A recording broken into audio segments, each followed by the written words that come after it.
Welcome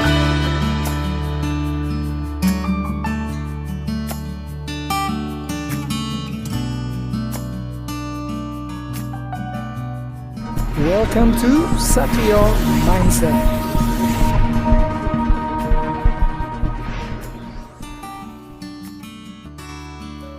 Inovasi kopi luwak sebagai kopi termahal di dunia merupakan kreativitas unggul menandingi konsep Howard Schultz dari Starbucks.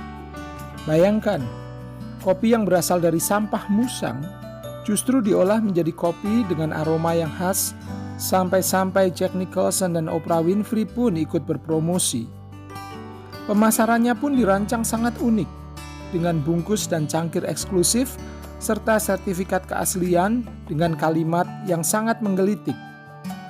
The most expensive coffee in the world. Mahal, karena ini untuk kalangan yang mau menjadi eksklusif.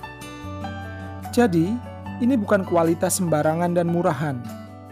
Ini adalah kreativitas yang jitu untuk menggait kelompok manusia yang prima.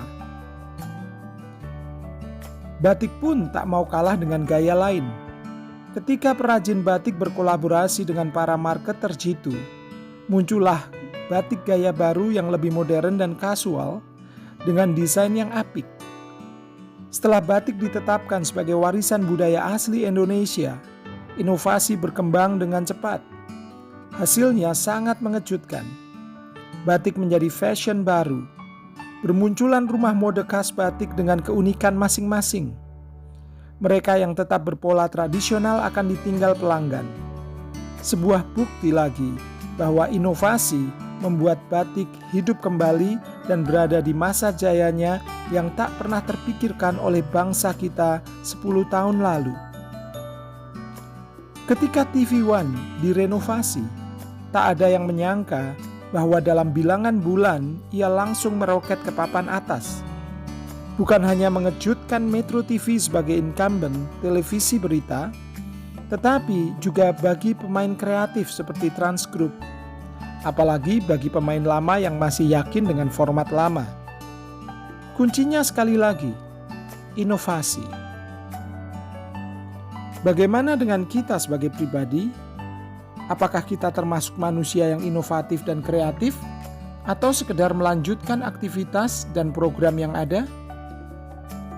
Manusia inovatif dan kreatif bukanlah manusia yang diciptakan dengan segala kelebihan, melainkan manusia yang melihat kekurangan, problem, kemiskinan, kemustahilan, dan berbagai minus poin sebagai peluang dan kesempatan baru. Ia tidak mengandalkan mata, telinga, dan pikiran pada hal yang sudah biasa, tetapi berfokus pada hal yang justru belum pernah dialaminya. Itulah seni manusia kreatif. Tidak heran, manusia kreatif sering dikaitkan dengan keintiman dengan Tuhan. Semakin intim dan mengasihi Tuhan, semakin kreatif manusia tersebut. Itulah sebabnya ada ayat yang tegas dan jelas. Apa yang tidak pernah dilihat oleh mata, dan tidak pernah didengar oleh telinga, dan tidak pernah timbul dalam hati manusia, semua yang disediakan Allah untuk mereka yang mengasihi Dia. Ini berarti sukses atau tidak bukan hanya soal kompetensi. Pemahaman akan masalah sekitar melalui apa yang kita lihat, dengar, dan pikirkan akan menjadikannya sebuah ide baru yang akan mengubah arah hidup kita secara dramatis. Misalnya satu contoh klasik yang sering kita dengar tentang liquid paper atau kita lebih mengenalnya dengan Tipp-Ex. Produk ini bermula dari kebingungan sang penemunya, Betty Graham. Saat itu, sebagai ibu yang bekerja sebagai sekretaris, ia kerap stres lantaran pekerjaannya dalam mengetik. Bayangkan bagaimana pusingnya ia ketika harus membuat hasil ketikan rapi dan bersih, sementara ketikannya kerap salah. Suatu ketika, tanpa sengaja ia melihat seorang tukang cat tengah mengecat. Tukang cat itu ternyata tak sengaja menodai hasil kerjanya. Untuk membersihkannya, pengecat itu kemudian menutup noda itu dengan cat putih. Dari situ, Graham terpikir untuk melakukan hal serupa. Ia mencoba menggunakan cat putih berbahan dasar air dan kuas tipis untuk menutup kesalahan ketiknya. Ternyata hal itu berhasil. Pada tahun 1957, ketika teman-temannya mengetahui hal ini, Graham mulai mengomersialkannya hingga ia mampu menjual sekitar 100 botol per bulan. Hebatnya, hanya dalam waktu 10 tahun, perusahaan itu menjadi perusahaan besar dan berhasil memasok produknya ke 31 negara.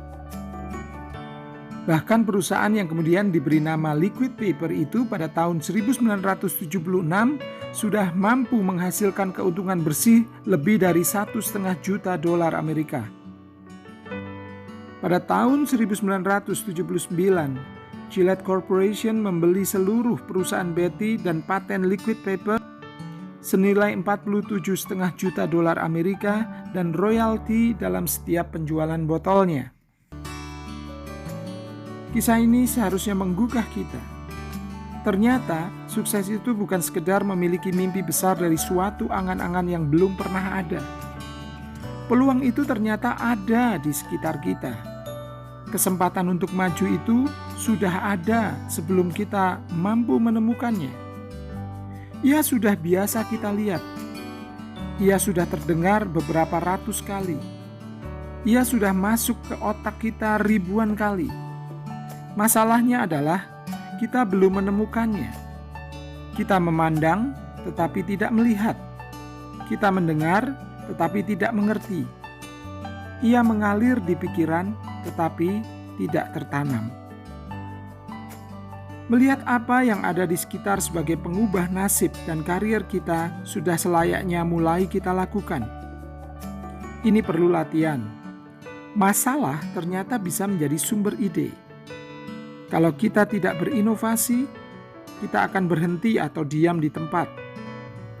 Itu berarti kita akan jauh tertinggal. Kematian karier dan pekerjaan tinggal menunggu saatnya. Berinovasi atau mati.